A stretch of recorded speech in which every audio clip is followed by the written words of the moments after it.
if you put them in the book, you have to put some warning label on the book. And these are the things The that graphic. happen. Yeah, you have to. They're real life stories. And unfortunately, see, when they actually reported some of the things that were happening, the people who reported were punished. It was almost like, how could you make this up?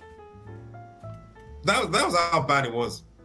Yeah. So so this book, to me, it's like a mirror to say, whether we like it or not, this is actually what it looked like. The question now is, do you see the errors of your way, whether you're an adult or a child? That's the question that you leave people with. And the adults, as I put in the preface, need to basically, nobody's saying that you are 100% at fault, but you were the one that was there at the time. You were the adult. So take some responsibility for what happened under your watch. See, now the book to me is a mirror. And also for people who want to just pretend like Buhari is the cause of Nigeria's trauma right now. No. It cut across board the whole society at every level. And it's refreshing, because now I still say no. An average person in Nigeria is the reason why Nigeria it is, and it is what it is. I understand why you are in that place. You also have to survive, right? Yeah, which is the title of the book. I get it, but let's not pretend like this is all Buhari's fault. Also, Buhari is operating in the middle of an ecosystem, and it's about survival. And it didn't start yesterday.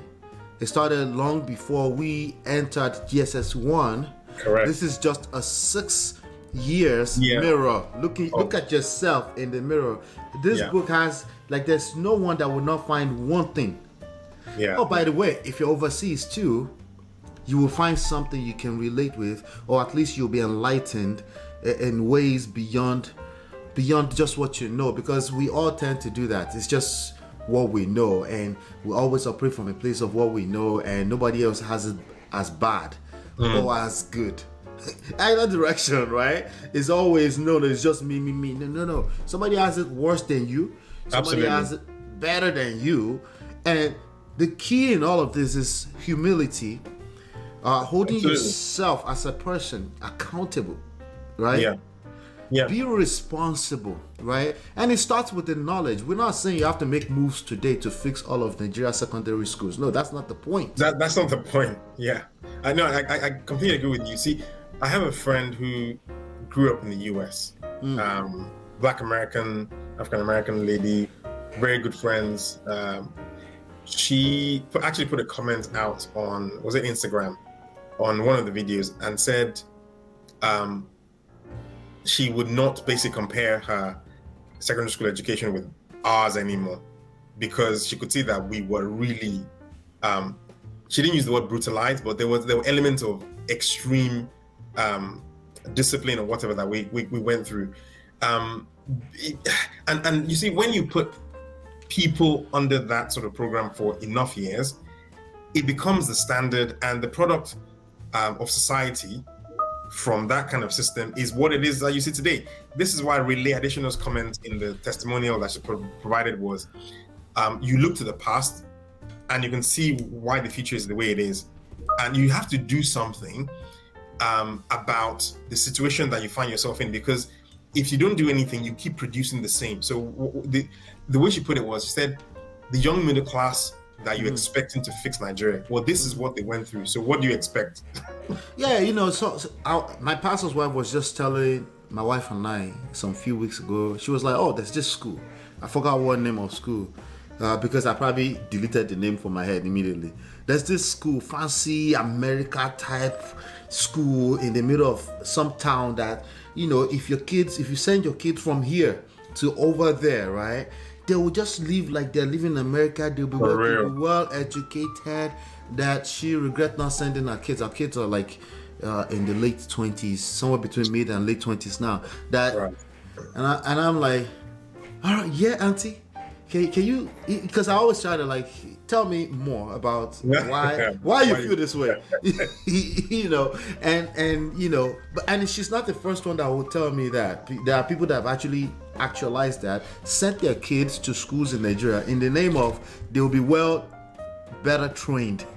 And I'm like, what results are you using to gauge the fact that they were better trained? The most scarce, one of the most scarce commodity, in my opinion, in life is leadership. Right? So let's start from leadership of Nigeria at every level. Why is this the result?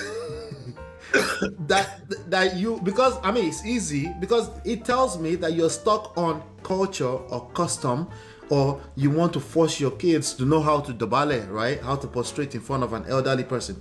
The respect culture thing that shows up in part 2. It's like that respect culture thing. There's a difference between respect and there's respect. Right? There's respect, Western respect, and there's respect, Niger respect. Can you elaborate on the difference? Yeah, I mean, look, so I think the way I'm going to respond to this is, you see, if you show up in the workplace, right, in the West, you need to know where you are. If you're in Rome, be like the Romans and stuff. If you carry the respect thing from Nigeria into the Western culture in a professional setting, it will cost you big time, because what will happen is, over time, you will not be able to read the signs that what the West looks for is someone who can speak their mind and be firm and assertive about it. Because you can't do that out of your Nigerian respect culture, they will see you as someone who cannot lead, and they will never put you in a position where they feel you potentially could be leading this organization or promote you. And out of frustration, you then find other reasons to kind of lash out at them. If only someone had told you to dial down your respect culture, right? Because you have the views in you. In fact, what I tell young Nigerians whenever they go into the Western workplaces, I say, you know that respect culture thing? Dial it down by maybe 50%. I know that you won't listen to me because you will still keep it at 20%. So that's okay. At least the 20% that you've removed, you can then use that to voice your view, because people are looking for assertiveness here. But if you grew up in the West and you now go to Nigeria, you have to find a way to embrace or understand their version of respect, so that you can actually get to the table to make your point. Because if you carry the Western respect culture down there, the first thing they see, no chance, that you're rude, even if you're right.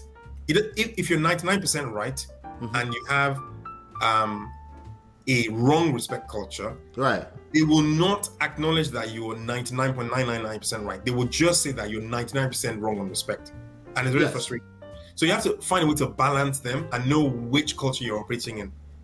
For me, that's one of the biggest things when people are crossing between these two cultures. Because you've had to do that, right? Between 2008 crash, working in Nigeria, and transitioning to Nigeria, you probably came with that.